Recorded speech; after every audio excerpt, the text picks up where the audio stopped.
하나님께 봉헌해 드리겠습니다. 걸어가신 하나님 아버지, 무더운 111년 만에 찾아온 무더위 속에서 우리 중동교회가 하나님의 은혜를 사모하는 뜨거운 마음 가지고 부흥성회를 열게 하시고, 사모하는 마음을 가진 성도들을 이 저녁에도 주의 전으로 불러주심을 감사합니다. 이미 앞서 세우신 주의 사자들을 통하여 큰 은혜 부어주신 줄로 믿사오니 마지막 시간까지 예비하신 은혜를 성도들에게 부어주실 줄로 믿습니다. 그래서 저들의 영혼이 살아나게 하시고 말씀을 통하여 새힘을 얻게 하여 주시고, 그리고 교회 공동체 안에 보이는 문제든 보이지 않는 문제든 치유와 회복의 역사가 일어날 수 있도록 기름 부어 주실 줄로 믿습니다. 성회를 준비하며 강사를 접대하기 위하여 애를 쓴 성도들, 또 이렇게 찬양으로 영광 돌리는 찬양대원들과 찬양팀들, 반주로 악기로 영상으로 수고하는 분들, 또 안내위원으로 헌금위원으로 사회로 대표기도로 차량을 운행하며 이 모양 저 모양으로 애쓰는 사랑하는 성들의 손길을 기억하시고, 저들의 수고는 섬김이 하늘에서 해같이 빛나는 보석되게 해 주옵소서. 시간 소원을 담고 맛 받은 바 말씀에 반응하며 귀한 예물을 봉헌하여 드린 손길들을 축복해 주시고, 심은 대로 거두는 복이 임하여지게 하옵소서. 물질 있는 곳에 내 마음이 있다 하셨기에 저들의 마음을 담아 드리오니, 저들이 드린 예물이 축복의 마중물 되게 해주셔서 100배, 1000배, 만배로 응답해 주시옵시고, 세상은 불황이다 불경기다 말하지만 믿음의 기업들은 불황을 모르게 하여 주시고, 여호와의 능력으로 창대케 되어지는 역사가 이루어져서 마음껏 주의 사역을 힘있게 감당해 나갈 수 있도록 복의 복을 더하여 주실 줄로 믿습니다. 우리를 피곤하게 하는 모든 악한 사단의 세력 틈타지 못하게 도와주시고, 하나님의 말씀이 저들의 귓가에 들려질 때 평생 붙들고 갈 수 있는 약속이요 희망의 말씀이 되도록 축복해 주옵소서. 축복하고 예수님의 이름으로 기도하옵나이다. 아멘. 할렐루야. 네. 제가 키가 좀 작다 보니 강대상에 쓰니까 숨는 것 같아서 3인 3색 부흥회, 그것도 제일 끝물에 서서 말씀을 전할 수 있는 기회를 주신 하나님께 감사를 드리고요. 사실 우리 서정표 목사님은 제가 후배로서 먼 발치에서 참 존경하는 그런 선배 목사님이십니다. 정읍 초대교회에 계실 때도 탁월하게 잘하셔서 저는 도심으로 올라오실 줄 알았는데, 옆 동네로 청빙을 받으셔서 오시는 모습 보고 저 후배들이 생각하기를, 분명히 소문에 우리 목사님 더 큰 교회에서 청빙하셨다는 이야기도 들었는데, 우리 목사님 참 존경스럽다는 생각도 하게 됐고요. 본질을 놓치지 않는 목회, 또 가슴 뜨거운 열정과 따뜻함으로 목회하시는 그런 좋은 선배님 섬기시는 교회에 와서 말씀을 전할 수 있는 기회를 얻은 게 개인적으로는 큰 기쁨이라고 생각을 합니다. 사실 우리 서 목사님은 제 설교를 직접 한 번도 못 들어보셨을 거예요. 근데 저를 불러주셨다는 건 우리 목사님의 믿음이 대단한 줄로 믿습니다. 이미 한국에서 내노라 하는 훌륭하신 목사님들이 거쳐갔던, 또 부흥 강사로 오셔서 말씀을 전해주셨던 텃밭 위에 이미 여러분이 마음밭이 잘 귀경되어진 줄로 믿습니다. 제가 돌을 던지고 가도 여러분은 빵으로 받을 만한 믿음의 실력이 있는 줄로 믿고, 말씀을 3일 동안 3번에 걸쳐서 말씀을 전할 수 있는 시간을 주셨는데 너무 감사하고, 목사님 소개해 주셨던 것처럼 저는 인천 부평에서 32살에 교회를 개척해서 22년 동안 한 교회를 섬기다가 작년 4월 달에 홍성 성결교회 역사가 73년 된 교회에 제 9번째 담임 목사로 청빙을 받고, 사실 인천광역시에서 도시가스도로 안 들어오는 홍성군으로 내려올 때 마음에 많은 아쉬움이 좀 있었습니다만, 그러나 하나님의 인도하심이라고 믿고 홍성에 내려와서 사역한 지 이제 1년 3개월 정도 된 신혼을 지금 즐기고 있는 때입니다. 그러다 보니 가끔 부흥회는 나갑니다만 저는 담임 목사가 너무 좋아요. 어떤 타이틀 직함보다도 담임 목사라는 칭호가 너무 감사하고 행복하게 여기고 있고, 그러다 보니 이렇게 가끔 부흥회에 나와서 집회를 해도 막 여러분을 웃기는 재주가 제게는 없어요. 뭐 장경동 목사님처럼 배꼽을 뺐다 집어넣었다 이럴 재주도 없고, 막 쇼맨십을 부리면서 망가질 재주도 없어요. 몸무게가 많이 나가서 잘 망가지지도 않고요. 그렇지만 하나님이 제게 주셨던 은혜들을 여러분과 말씀 속에 진솔하게 나눌 때 하나님께서 여러분에게 큰 은혜 부어주실 줄로 믿습니다. 성경은 한 권으로 되어져 있지만 그 성경 안에는 66권으로 구성되어져 한 권의 책을 이루고 있지요. 그 66권의 성경 속에는 가장 내용이 많고 분량이 긴 책이 무슨 책인가요? 시편, 이사야서, 시편 150편, 이사야서 66장, 에레미야서 52장, 이렇게 방대한 분량으로 성경의 정경화의 과정을 거쳐서 오늘 여러분이 가지고 있는 66권의 당당히 이름을 올린 성경도 있지만, 달랑 한 장인데 염치 없게 성경에 이름을 올린 책이 5권이나 있습니다. 66권 가운데 5권의 책은 2장도 아니요, 달랑 겨우 한 장으로 되어져 있음에도 불구하고 염치 없지만 당당히 성경에 이름을 올린 책이 5권이 있습니다. 퀴즈 마치는 분에게는 문상을 선물로 드리겠습니다. 문상이 뭐냐면 문화상품권 티켓입니다. 마치는 분에게는 드리는데, 자, 66권 가운데 한 장으로 되어져 있는 5권의 책을 마치셔야 됩니다. 한 권만 마치면 안 됩니다. 5권을 마쳐야 되는데 손 들고 마치셔야 합니다.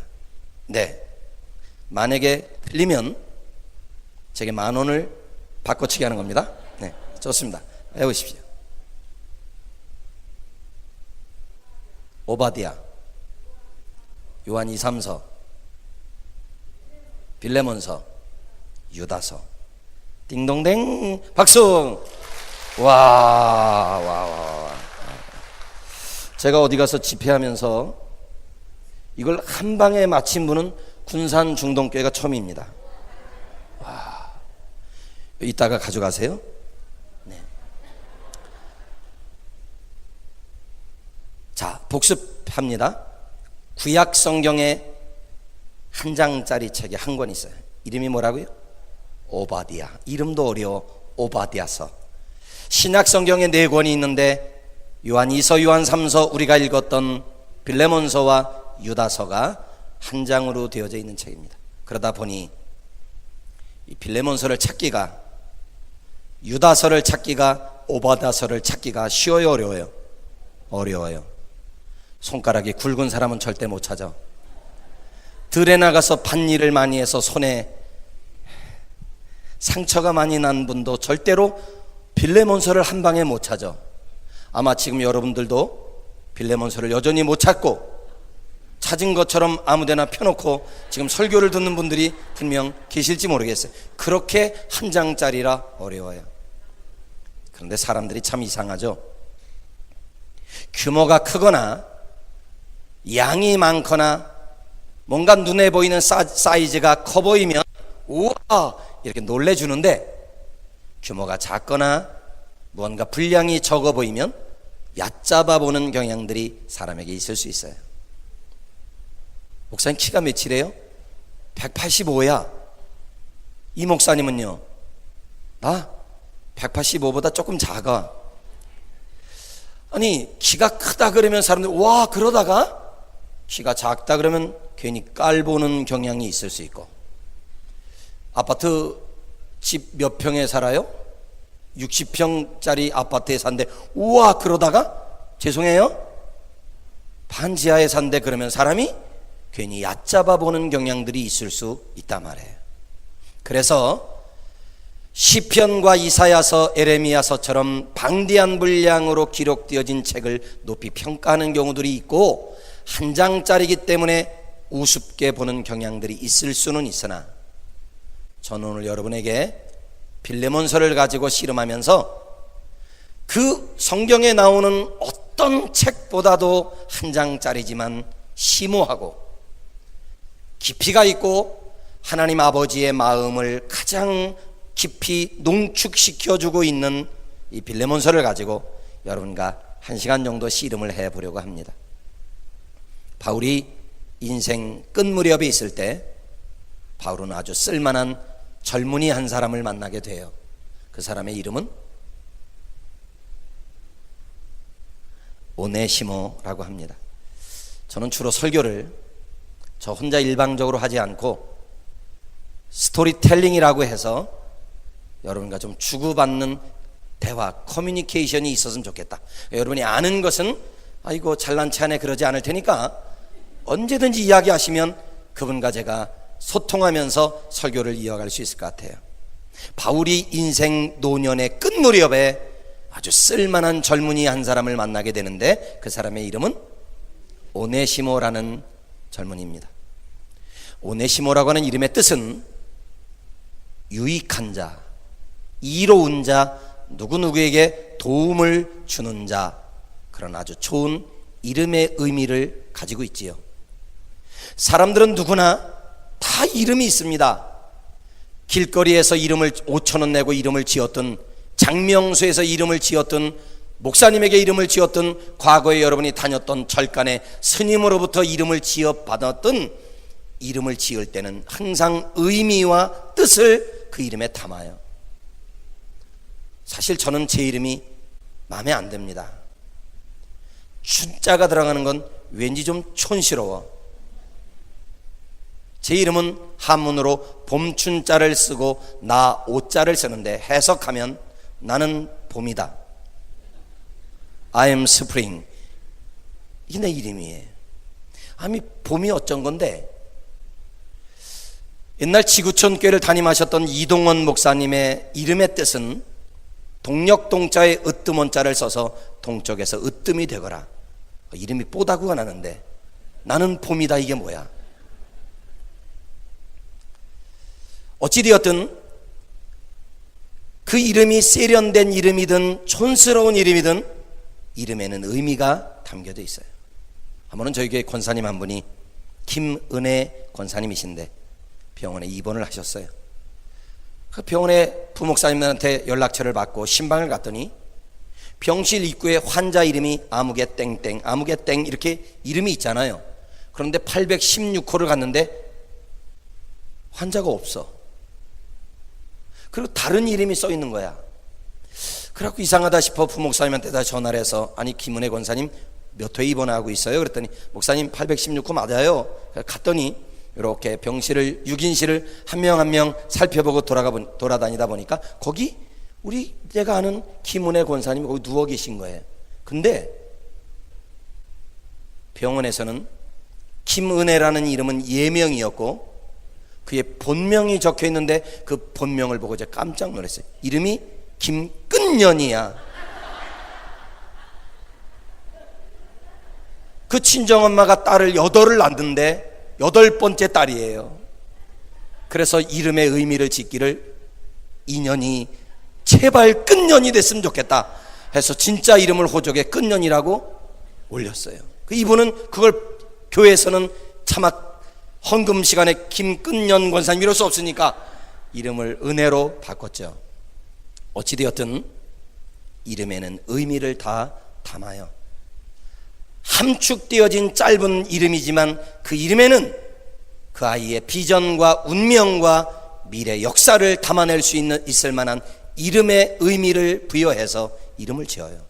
오네시모 아마도 그의 부모가 그를 낳고 이름을 지어주기를 누구누구에게 이로운 자가 되거라, 누구누구에게 유익한 인생이 되거라, 누구누구에게 도움을 주는 자가 되는 의미를 담아서 오네시모라고 이름을 지어줘요. 바울이 로마 감옥에 가택연금 상태로 갇혀 있을 때입니다.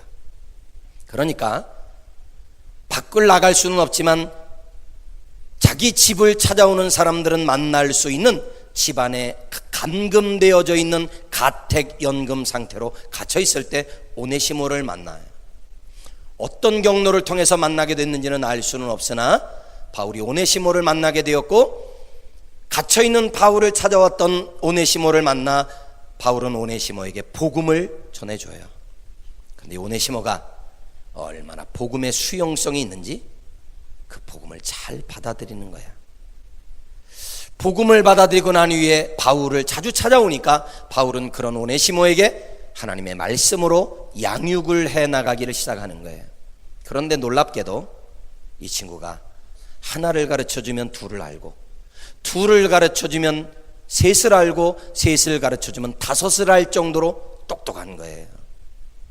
처음에는 그냥 우연한 만남이라고 생각하고 바울이 복음을 전하고 하나님의 말씀을 가르쳤지만, 시간이 지날수록 바울의 마음속에는 요놈 봐라, 요놈, 요거 아주 쓸만한데, 요놈 잘 키우면 나는 역사의 뒤안길로 사라져도 초기 교회 공동체를 이끌 만한 훌륭한 지도자가 될 수 있을 거라는 기대감을 가지고 바울은 오네시모를 향해 모든 그의 에너지를 쏟아붓고 하나님의 말씀을 양육하기 시작합니다. 바울은 오네시모를 볼 때마다 바울의 심장이 뛰기를 시작하는 거예요. 오네시모를 볼 때마다 바울의 심장이 역동적으로 움직이기 시작하고 내일의 기대감이 생기기 시작하는 거예요.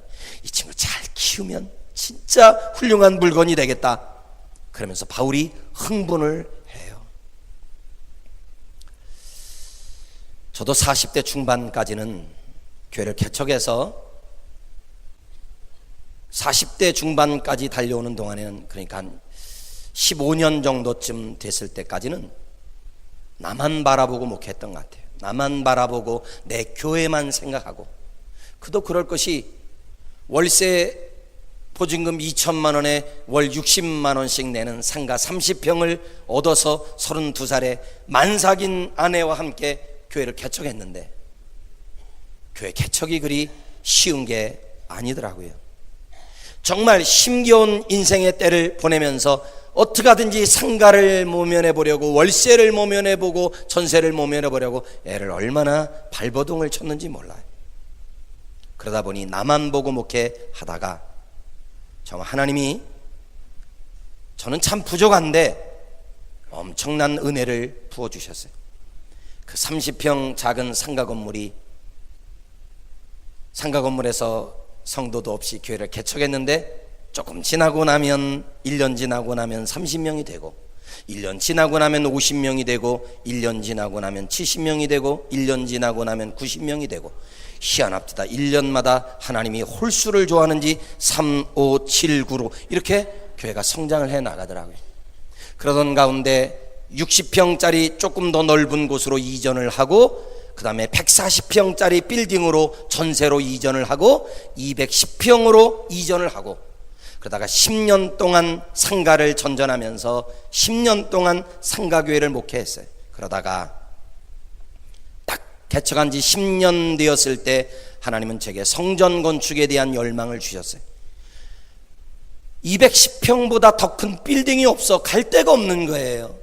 그래서 건축하자 하고는 은행에서 빚을 땡겨서 24억을 들여서 개척한 지 10년 만에 600평의 성전을 멋지게 건축하고, 그리고 10년이 지나고 건축하고 나니까 상가교회일 때는 그렇게 전도해도 안 오던 것들이 성전을 멋지게 건축하고 나니까 60%는 전도팀에 의해서 나오고 40%는 자기 발로 교회를 찾아 나오는데, 교회가 쭉쭉쭉쭉 성장을 해나가기 시작하는 거예요. 지하가 380석 정도 들어가는 본당이 지하였어요. 근데 개척하고 13년 만에 그 380석의 본당이 앉을 자리가 없이 꽉 찬 거예요. 예배를 부수를 늘려서 1부 예배, 2부 예배를 늘리고 그렇게 하면서 교회는 계속해서 성장을 해 나가던 가운데 오늘 하나님이 그렇게 성전이 가득 찬 모습을 보고 제 마음속에 어떤 느낌이 들었는가 하면 내가 이렇게 내 팔뚝을 한번 꼬집어 봤어. 주님, 이게 꿈인가요? 생신가요? 하나님이 이게 웬 은혜입니까? 배경도 좋지 않고 실력도 좋지 않고 탁월한 것도 없는 저를 하나님이 너무 긍휼히 여겨주셔서 이만한 교회가 세워지고 이런 교회 안에서 목회할 수 있는 기회를 하나님이 내게 주신 거, 다 주변에 있는 목사님들도 동기들도 후배들도 선후배들도 개척한 이후에 어려움을 호소하던 그때에 하나님은 제가 목회했던 인천 비전교회를 축복해 주셔서 10년 만에 성전을 건축하고 13년 만에 수백 명이 모이는 교회로 성장하면서 저는 일약 우리 교단의 젊은이들에게는 스타 목사가 됐습니다.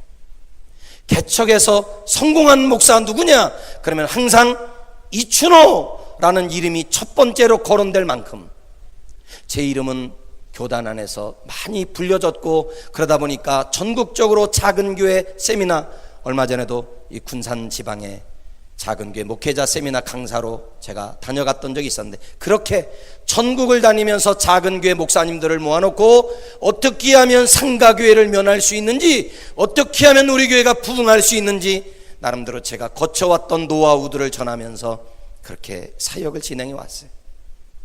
교회는 계속 성장하면서 주님, 이게 왜 은혜입니까? 라고 그러는데 하나님이 제게 이런 감동을 주시는 거예요. 이 목사야, 너 진짜 이만큼 목회하는 게 넌 내 덕인 줄 아니? 그래서 다 하나님이 하셨어요. 다 주의 은혜입니다. 다 하나님이 디자인하신 결과물입니다. 그렇게 제가 진짜 고백을 했어요. 그때 이어지는 감동이 뭐냐면, 그러면 너 이 성도들 잘 키워서 이 땅에 작지만 건강한 교회를 세우도록 성도들을 떼어서 분립개척을 해줄 수 있겠느냐, 이런 감동이 내게 오는 거예요.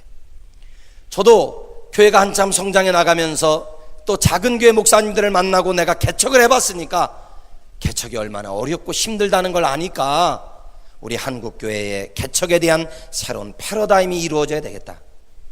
목사님과 사모님 대회가 아이들 둘 데리고 맨 땅에 헤딩하는 시대는 지난 것 같고, 적어도 우리 교단 안에 건강하게 세워져 있는 교회들이 30명 내지 50명을 떼서 분립개척을 할 수만 있다면 이 땅에 우리 교단 안에, 한국교회 안에 작지만 건강한 교회들이 세워질 수 있고 우리 교단의 새로운 희망과 개척에 대한 대안이 될 수 있겠다라고 내가 생각은 하고 있었는데 성령께서 내 안에 그런 도전을 주시는 거예요.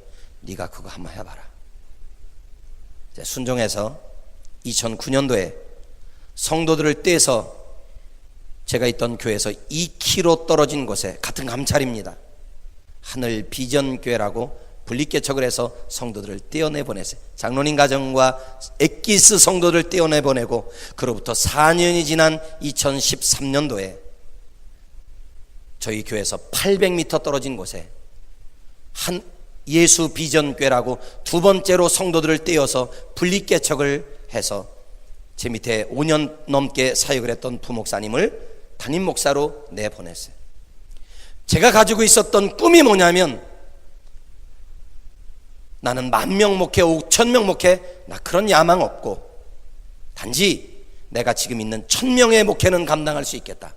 그러나 교회가 더 성장한다면 그렇게 훈련되어진 성도들을 떼서 정말 작지만 건강한 교회를 이 땅에 세워나가는 일들을 위해 내가 헌신하고 싶고, 내 목회 끝날 때까지 내가 10교회를 분립개척하고 은퇴하고 싶다, 이런 소망을 제 마음속에 품고 있었어요. 그러다 보니 제게 어떤 변화가 찾아오는가 시작하는가 하면, 쓸만한 후배들을 만나면 내 심장이 뛰는 거야. 쓸만한 부교육자리 들어오면 눈여겨보기 시작하는 거예요. 정말 똘똘하고 영혼에 대한 열정이 있고 복음의 본질에 감격할 수 있고 교회를 뜨겁게 사랑하며 헌신할 수 있는 준비되어져 있는 후배 사역자들을 볼 때마다 내가 저 친구에게 3번째 교회를 한번 세워줄까? 내가 저 친구에게 4번째 교회를 한번 맡겨볼까? 이런 생각을 하다 보니 바울이 오네시모를 향해 가졌던 그 마음이 내게 느껴지는 거예요. 바울이 쓸만한 젊은이 하나를 만났을 때 그가 얼마나 행복했을까? 쓸만한 젊은이 하나를 만났을 때 그의 심장이 얼마나 뛰었을까? 지금 바울이 오네시모를 보면서 그런 애정을 쏟아붓기를 시작하는 거예요. 그런데 그러던 어느 날 오네시모가 바울을 찾아와요. 그리고는 바울에게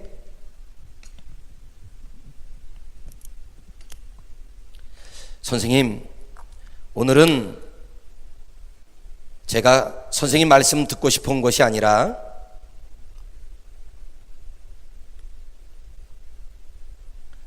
선생님께 드릴 말씀이 있어 왔어요 하고는 오네시모가 숨겨졌던 자기 이야기 보따리를 바울에게 꺼내놓는데 그 이야기를 들으면서 바울이 충격을 받아요. 왜냐하면 오네시모가 이렇게 이야기하는 거예요. 선생님, 그동안 제게 복음을 들려주셔서 감사합니다. 저를 하나님의 말씀으로 양육해 주셔서 너무너무 감사합니다. 그러나 시간이 지나갈수록 더 숨길 수 없고 선생님이 나를 향한 기대감은 점점 더 깊어져 가는데 더 이상 선생님을 숨길 수 없어 이렇게 찾아왔어요 하고는 자기 이야기를 꺼내놓는데 뭐라고 말을 하는가 하면 선생님, 제 신분이 노예입니다. 내 신분이 종입니다라고 한마디를 바울에게 뚝 던져요. 그 이야기를 듣고 바울이 가슴을 치는 겁니다. 뭐라고? 네가 노예라고? 네 신분이 종 출신이라고? 하면서 바울이 가슴을 치는데 왜냐하면 그때 문화적 시대적 배경은 로마 제국 사회입니다. 로마가 제국주의를 표방하면서 그 로마라고 하는 나라가 가지고 있었던 강력한 제도 하나가 있었는데 그 제도가 신분 제도예요. 그 당시에는 노예가 있었어요. 그 당시에 어떤 역사책에 보면 로마라는 나라가 다스리고 있었던, 거느리고 있었던 노예의 숫자가 몇 명인가를 역사책에서 기록하고 있는데 깜짝 놀랐어요. 6천만 명. 로마 제국이 노예로 삼고 있었던 자들이 6천만 명인데 그 노예는 그 당시는 사람이 아니에요. 그 당시의 노예는요 짐승이에요. 그냥 재산 목록 하나, 재산 목록 피아노 한 대, 냉장고 한 대, 자동차 이것처럼 그 당시의 노예는 재산 목록의 하나일 뿐. 그리고 제도적으로 노예가 아무리 탁월하고 뛰어나고 영특해도 누군가를 가르칠 수 있는 지도자가 될 수 없는 게 로마 법이에요. 그러니 지금 바울은 이 오네시모 잘 키워서 시대와 역사 앞에 한번 쓰임받는 인물로 키워보겠노라고 정성을 기울여서 키우고 있는데 노예라는 말 한마디를 듣고 법적으로 이 노예를 써먹을 수 있는 길이 있어요, 없어요? 없어요. 그래서 가슴을 치는 거예요. 네가 노예라니. 야, 너같이 똑똑하고 영특한 아이, 내가 너에 대해서 얼마나 큰 기대를 걸고 있었는데 네가 노예라니 하고 가슴을 두드리고 있는데 그만 오네시모가 한마디를 더 하는 거예요. 선생님, 제가 노예인데요, 제가 전에 섬기고 있었던 주인의 이름은 빌레몬이고 저는 그 집에서 노예로 있다가 돈을 훔쳐가지고 이곳까지 도망을 나온 사람입니다 라고 이야기를 하네요. 그 이야기를 들으면서 바울이 잠깐만, 오네시 너 잠깐만, 너 지금 뭐라 그랬어? 네가 전에 섬겼던 주인의 이름이 누구라고? 빌레몬이요. 다시 이야기해봐. 네가 전에 섬겼던 주인의 이름이 누구라고? 빌레몬이요 라고 하는데 그 한마디에 바울이 멘붕에 빠지는 겁니다. 왜냐하면 사도행전에 보면 바울이 1차 선교 여행을 2년 동안 하고 2차 선교 여행은 3년 동안 하고 3차 선교 여행은 4년 동안 해요.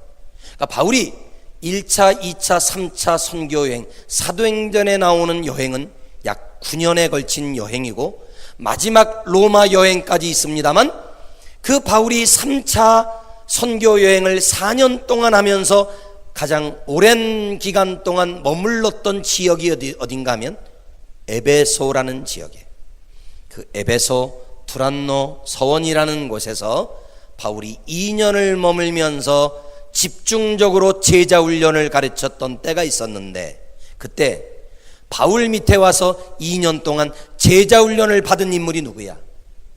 그게 빌레몬이라. 그러니 바울의 입장으로 보면 세상이 넓어요, 좁아요? 좁아요. 하필이면 네가 노예고 종 출신이고 그리고 내 제자였던 빌레몬의 집에서 노예로 있다가 돈을 훔쳐가지고 나왔다는 사실을 바울이 듣고는 가슴을 치고 가슴을 쓸어내리는 거예요. 큰일 났다. 어찌하면 좋으냐, 어찌하면 좋으냐. 왜냐하면 바울은 로마법을 너무나 잘 알아요. 그 당시에 로마법이 뭐냐면 노예가 주인의 허락 없이 거주지를 옮겼다가 잡히면 죽여요. 죽어요. 죽여도 주인은 살인죄 저촉을 받지 않아요. 아니, 사람을 죽였는데 살인죄 저촉을 받지 않는다는 말은 노예는 사람이 아니라는 말이에요. 노예가 주인에게 허락을 받지 않고 무단으로 거주지를 이탈했다가 잡히면 죽여요. 그런데 하물며 오네시모는 가중 처벌을 받아야 마땅해요. 왜냐하면 뭐까지 훔쳐갔어? 돈까지 훔쳐갔으니 가중 처벌을 받아야 돼요. 죽어야 돼. 여러분, 우리나라도 몇 년 전에 드라마 가운데 도망간 노비를 잡아오는 드라마가 있었어요. 장혁이라는 남자 배우와 얼굴이 예뻤던 이다혜라는 여자 배우가 주인공이 되어서 도망간 노비를 잡아오는 드라마가 있었어요. 그 드라마 이름이 뭡니까? 여기서 이게 나오는데? 에? 뭐라고요? 제 이름이 뭐예요?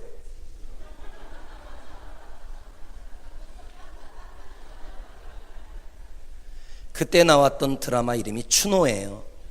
내 이름이 추노예요. 그때도 보니까 노예가 노비가 도망을 갔다 잡히면 막 얼굴을 인두로 막 찢어버리더라고. 어떻게 사람에게 할 짓이에요? 로마법이 무서운 거야. 지금 바울이 뭘 걱정하는가 하면 큰일 났다. 이놈 잡히면 어떻게 돼? 죽는구나. 그리고 오네시모 역시도 바울을 찾아와서 이렇게 이야기를 하는 데는 이유가 있어요. 전에는 몰랐는데 바울에게 복음을 듣고 말씀을 가르침 받다 보니 자기가 행한 일이 잘못된 일이고 마땅히 책임을 져야 되는 일이라는 사실을 뒤늦게 깨닫고 회개하는 마음으로 바울을 찾아왔고, 오네시모의 마음 한켠에는 그래, 내가 죽을 때 죽더라도 내 본래의 주인이었던 빌레몬에게로 돌아가서 용서를 구하리라, 이런 마음을 가지고 바울을 찾아온 거예요. 바울이 그 이야기를 듣고 있다 보니 숨겨주자니 자칫 잘못하면 자기 제자의 집에서 노예로 있던 자를 몰래 빼돌린 것 같아 자기 제자와의 사이가 깨질 수 있을 것 같고, 그렇다고 노예의 신분을 알았는데도 무작정 이 친구를 써먹을 수도 없고, 고민에 고민을 거듭하다가 바울이 오네시모를 본래의 주인이었던 빌레몬에게로 돌려보내기로 마음을 먹습니다. 내일이면 오네시모가 그의 주인이었던 빌레몬에게로 돌아가는 날, 오늘 마지막 날 밤에 바울이 지금으로 말하면 종이 한 장을 꺼내서 자기 제자였던 빌레몬에게 편지를 쓰기 시작해요. 편지를 써내려가다가 왜 길게 쓸 수 없었느냐? 이건 제가 그냥 웃자고 하는 소리예요. 왜 편지를 한 장밖에 못 썼느냐? 할 말은 너무너무 많지만 혹여라도 바울이 문장 하나, 글자 하나, 단어 하나 잘못 선택해서 자기 제자였던 빌레몬의 심기를 불편하게 하지는 않을까 싶어 압축하고 또 압축하고 내용을 모아서 자기의 간결하지만 바울의 중심을 전해줄 수 있는 그런 내용을 한자 한자 정성껏 편지를 쓰기 시작하는데, 이 편지를 건성으로 쓸 수가 없는 거예요. 이 편지를 대충 쓸 수 없는 거예요. 왜냐하면 이 편지 한 통에 뭐가 달려져 있어요? 목숨이 달려져 있는 거예요. 누구의 목숨이? 오네시모의 목숨이 달려져 있는 거예요. 여러분, 다른 사람의 생명이 걸린 문제라면 소홀히 할 수 있겠어요? 대충 넘길 수 있겠어요? 아무리 종이라 하더라도, 아무리 가중처벌을 받아 마땅한 인생이라 할지라도 사람의 생명이 달려져 있는 문제를 대충 할 수 없죠. 장난칠 수 없죠. 그래서 바울이 그날 밤 이 짧은 편지 한 통을 완성하기 위해 밤을 꼴딱 지새워요. 그리고 정성을 기울여 한자 한자 편지를 쓰고 그 편지를 완성해요. 그리고 그 당시에 바울의 우편 배달부 노릇을 했던 두기고라는 사람의 손에 편지를 들려 그 편지를 전달해 주는 거예요. 그 편지가 뭐예요? 그 편지가 뭐예요? 빌레몬서예요. 우리는 한 장으로 읽었는데 이 편지에 뭐가 달려져 있다고요? 사람의 목숨이 달려져 있는 거예요. 자, 바울이 얼마나 정성으로 써내려가는지 우리 성경 구절을 한번 읽어보겠습니다. 8절 한번 읽어볼까요? 8절입니다. 스크린에도 한번 띄워주십시오. 8절 시작.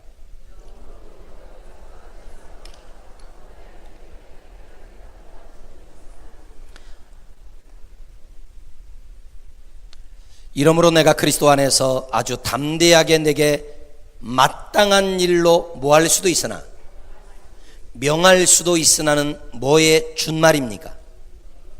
명령의 준말입니다. 명령할 수 있으나, 여러분 잘 보셔야 합니다. 바울이 빌레몬에게 명령할 수 있는 관계입니까? 아닙니까? 바울이 빌레몬에게 명령할 수 있는 사이예요? 아니에요? 사이예요. 왜? 뭐와 무슨 관계예요? 스승과 제자의 관계니까. 누가 스승이에요? 바울이 스승이고 빌레몬이 제자입니다. 스승이 제자에게 명령할 수도 있어요. 그런데 명령하겠다는 거예요? 안 하겠다는 거예요? 안 하겠다는 거예요. 명령할 수 있으니 굳이 갑과 을을 따지라고 한다면 지금 누가 갑이에요? 바울이 내게 마땅한 일로 명할 수도 있으나, 이러니까 명령할 수 있는 사람이 바울이니까 누가 갑이에요? 바울이 갑이에요. 이렇게 할 수 있다는 거야. 빌레몬아, 너 내 제자지? 오네시모도 내 제자란다. 살려줘. 좋은 친구야, 살려주거라. 이렇게 명령할 수도 있으나 명령하겠다 안 하겠다? 안 하겠다는 거예요. 안 하는 대신에, 명령이라는 단어 대신에 바울이 심혈을 기울여 선택했던 한 단어가 있어요. 9절과 10절을 읽겠습니다. 9절과 10절입니다. 시작. 나이가 많은 나 바울은 지금 또 예수 그리스도를 위하여 갇힌 자 되어 갇힌 중에서 낳은 아들 오네시모를 위하여 내게 그대로 자막 좀 내버려 두십시오. 명령이라는 단어 대신에 바울이 선택한 단어가 뭡니까?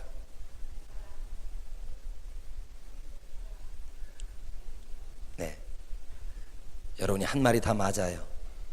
그러나 조금 더 세밀하게 꼬집은다면 간구라는 단어입니다. 내가 내게 마땅한 일로 명할 수도 있으나 도리어 사랑으로서 간구하노라. 10절 끝에다 보니까 내게 간구하노라라는 말인데, 간구라는 단어 말 그대로 간절히 구한다는 말이에요. 빌레몬아, 오네시모, 내가 너에게 간절히 부탁하마. 그런데 이 느낌이 잘 안 와. 물론 오긴 오는데 뭔가 임팩트 있게 느낌이 안 와. 그러다가 제가 이 본문을 씨름하면서 많은 주석과 설교집을 뒤져보다가 아주 명쾌한 해석을 하나 발견했는데, 간구라는 단어를 어떻게 썼는가 하면 이렇게 썼어요. 이렇게 번역을 했어요. 피조물이 절대자를 우러러보며 그분의 처분을 기다리고 있는 상태, 이걸 간구라고 했어요. 피조물이 절대자를 우러러보며 그분의 처분을 기다리는 상태, 이게 간구인데, 그러면 여기 나오는 피조물은 바울이에요, 빌레몬이에요? 바울이에요. 피조물이 절대자를 우러러보며 그분의 처분을 기다리고 있는 상태, 절대자가 누구예요? 빌레몬이에요. 이 말은 다른 말로 바꾸면 이런 말입니다. 빌레몬아, 내가 내게 무슨 명령할 면목이 있겠니? 나는 다만 너의 처분만을 기다리며 간절히 구하마. 난 너 처분만 기다리고 있을게. 그러다가 이 간구라는 단어를 조금 더 명확하게 마음에 와닿을 수 있는 기회가 제게 있었는데, 몇 년 전 울산으로 부흥회를 갔었던 적이 있었어요. 오전 집회가 끝나고 난 후에 점심을 먹고 목사님이 제가 울산에 처음 왔다고 하니까 울산의 명소를 한번 데려가겠다고 하면서 어디로 데려갔을까요? 안 가보셨군요.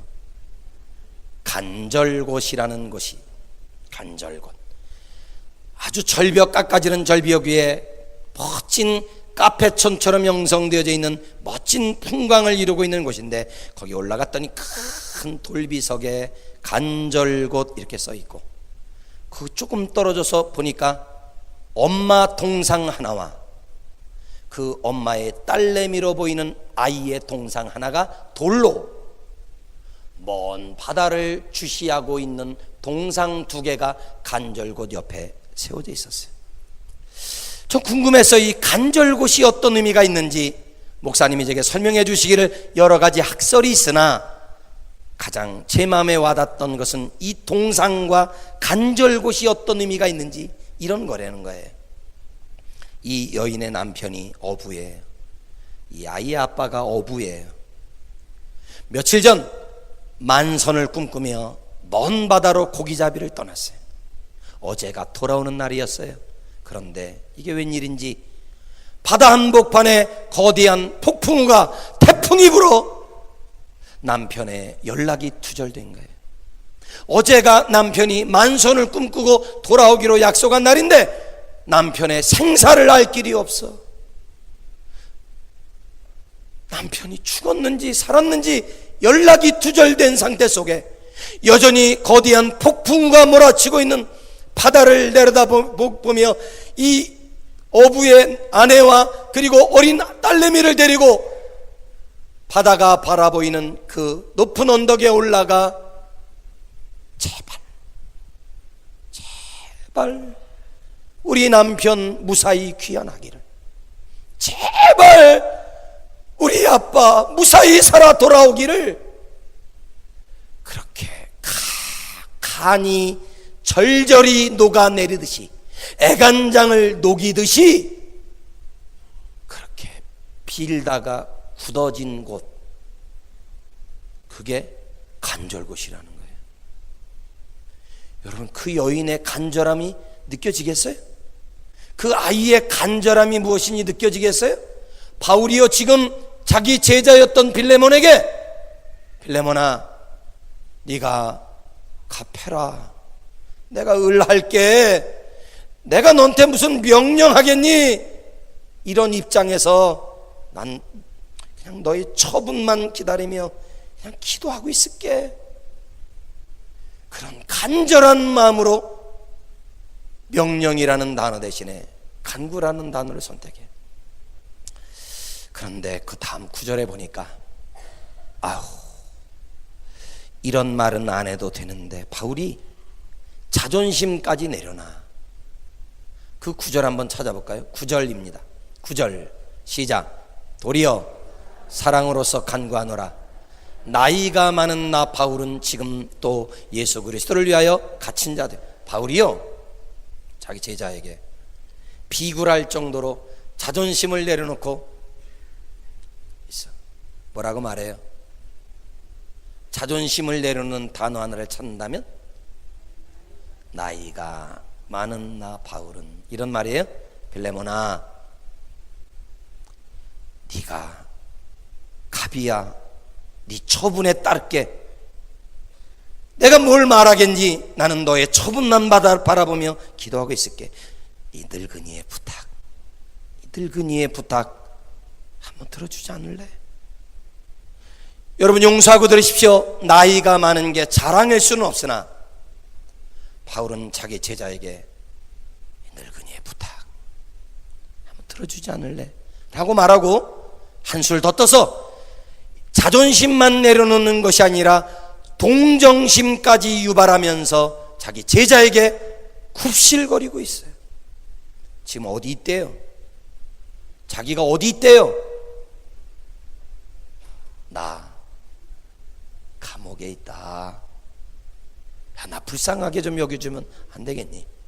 늙은이가 감옥에서 자유의 몸이 아닌 불편한 삶의 현장에서 내가 너에게 이렇게 애간장이 녹듯이 내가 너한테 부탁하면,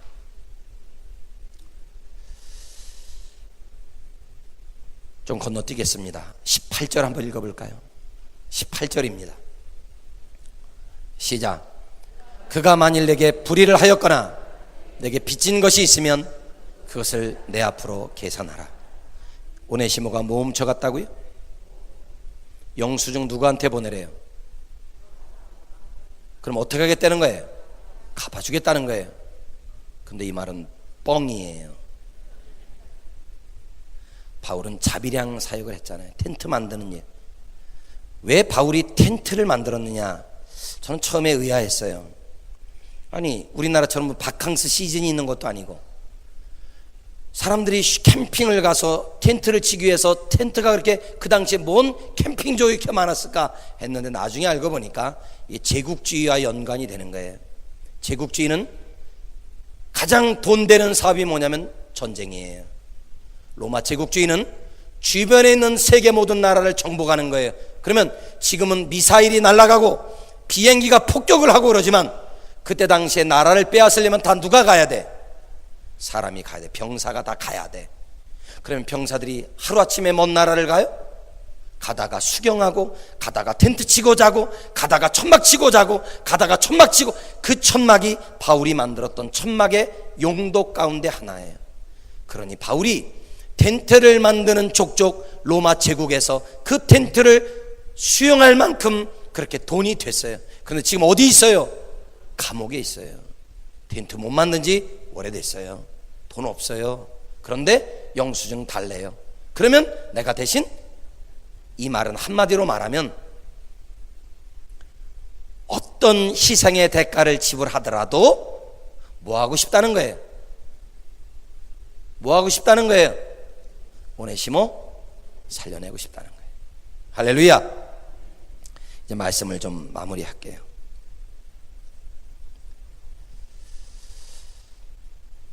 이 편지를 빌레몬이 받아들어요. 고민이 됐을까요? 안 됐을까요? 고민됐겠지. 무슨 고민이 됐을까요? 로마 법대로 하면 어떻게 되고? 죽여야 되고, 바울 밑에서 2년 동안 제자 훈련 받았던 성경의 법, 은혜의 법으로 따지면 어떻게 해야 되고, 이 두 법 사이에서 빌레몬이 고민했을 거예요. 그런데 이 편지를 받아든 빌레몬이 오네시모를 죽였을까요? 살렸을까요? 살립니다. 골로새서를 읽어나가다 보면 그 말미에 오네시모에 관한 이야기가 나오고 있고, 초대교회 내려오는 전승에 따르면 오네시모가 초기교회 공동체의 훌륭한 리더가 되었다는 말이 기록되어져 있습니다.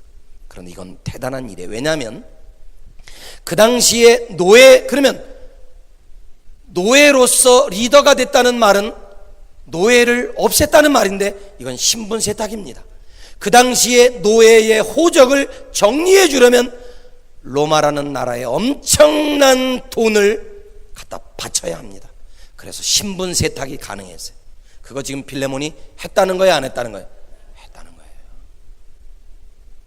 여러분, 빌레몬 멋있어요, 안 멋있어요? 이야, 멋있어. 우리 권사님 다시 한번 시집 간다면 빌레몬 같은 남자 한번 만나보고 싶은 생각 없으십니까? 별로 고개를 동의를 안 하시는데, 저는 지금요 가끔이지만 제가 저의 아들과 딸을 위해서 기도할 때마다 저 그 기도합니다. 하나님, 우리 딸 이제 22살밖에 안 됐지만 장차 배우자감을 만날 때 빌레몬 같은 사람 나 사위로 맞이하게 해주세요. 그렇게 기도하는데 이유는 단 하나예요. 성경에 빌레몬의 얼굴이 잘생겼다 못생겼다? 키가 크다 작다? 작다? 그런 거 어디 있어요? 없어요. 근데 제가 좋아하는 건 단 하나, 로마 제국이라고 하는 오늘의 삶의 현장에서 빌레몬이 과거에 바울에게서 배웠던 말씀의 법이, 바울에게서 배웠던 은혜의 법이, 성령의 법이 세월이 지난 오늘 여기서 나의 삶 속에 그 말씀이 영향력이 미쳐 안 미쳐? 그래서 멋있는 거예요. 할렐루야. 대여의 사건이, 그때 거기서의 사건이 몇 년 전, 수년 전 에베소 두란노 서원에서 말씀을 받았던 그때 거기서 된 대여의 사건이 역사가 지나고 난 이후에 here and now, 지금 여기서 나에게도 여전히 그 말씀이 적용되고 있다는 게 놀라운 거예요. 할렐루야. 여러분, 목사님으로부터, 담임 목사님으로부터 말씀을 듣고 배우고 가르침 받았던 그 말씀들이 오늘의 삶의 현장에서 적용되는 게 쉬워요, 어려워요? 결코 쉽지 않습니다. 그런데 빌레몬이 그렇게 살아내는 거예요. 할렐루야. 그런데 빌레몬보다도 더 멋있는 사람이 있어요. 누구예요? 바울이에요. 와, 대단해요. 신약성경 27권 가운데 바울 서신이, 바울이 쓴 책이 몇 권? 13권. 신약성경 27권 가운데 13권이 바울이 쓴 거예요. 절반을 썼어요. 그 바울 서신이나 사도행전 말미에 나오는 바울의 선교 여행을 보면 바울이 수없이 많은 지도자들을 만나고 헤롯을 만나고 그 당시의 대제사장을 만나고 서기관을 만나서 논쟁을 할 때마다 단 한 번도 굽실거려 본 적이 없어. 복음을 전하는 일에 단 한 번도 굽심거려 본 적이 없었던 바울이 지금 자기 제자였던 빌레몬에게, 나 왜 이러는지 모르겠어요. 왜 밤을 꼴딱지 세우며 편지를 쓸까? 왜 자기 제자였던 빌레몬에게 갑의 자리를 내어놓고 을의 자리에 서서 네 처분만 기다리마, 아니 자존심까지 내려놓으며, 야, 이 늙은이가 부탁할게, 동정심까지 요구하며, 나 감옥에 있잖니, 나 감옥에 있는 거 불쌍히 여겨주면 안 되겠니? 그거 영수증 나한테 보내, 내가 어떤 희생의 대가를 지불해서라도 내가 갚아줄게. 이렇게 말하는 단 하나의 이유가 뭐예요?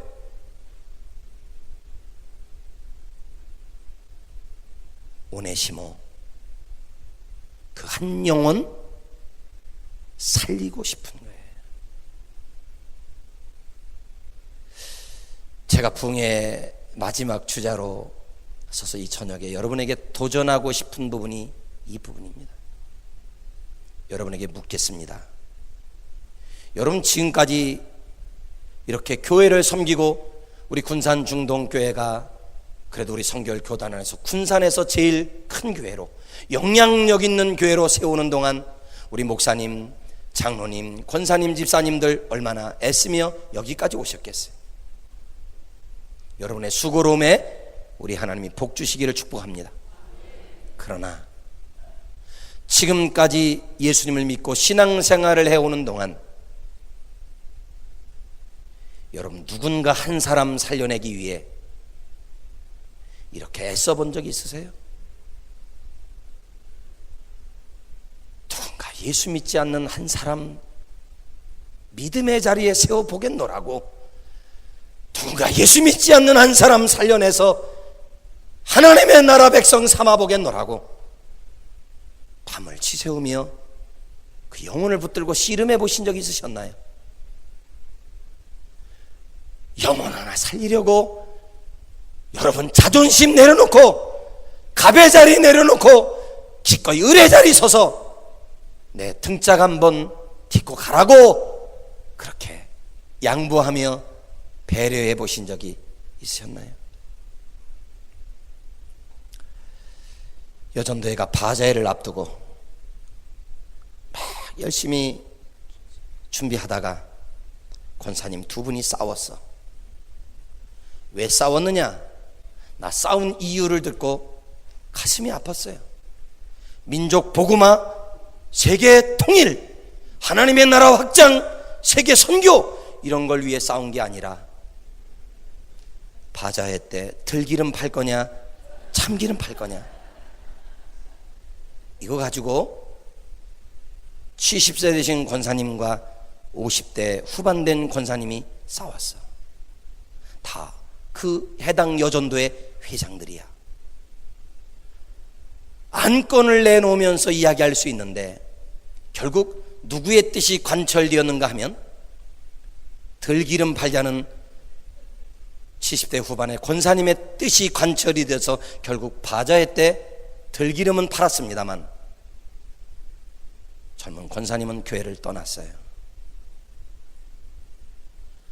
아니 얼마든지 들기름 팔 거냐 참기름 팔 거냐 부드럽게 이야기할 수도 있는데 이분이 이렇게 이야기한 거야. 권사님, 요즘 들기름보다도 참기름이 좀 비싸지만 그래서 참기름이 더 요긴하게 쓰일 때가 있어요. 요즘 젊은 사람들이 참기름 좋아해요. 이렇게 이야기하는데 권사님 뭐라 하면 이 싸가지 없는 젊은 게 내가 너보다 권사 20년 먼저 됐어. 입 다물고 가만히 떠들고 있어. 우리 때는 그 나이 때 권사는 입 다물고 가만히 있었어.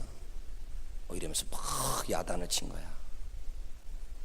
그러니까 그 젊은 권사님이 상처가 돼가지고 교회를 떠났어.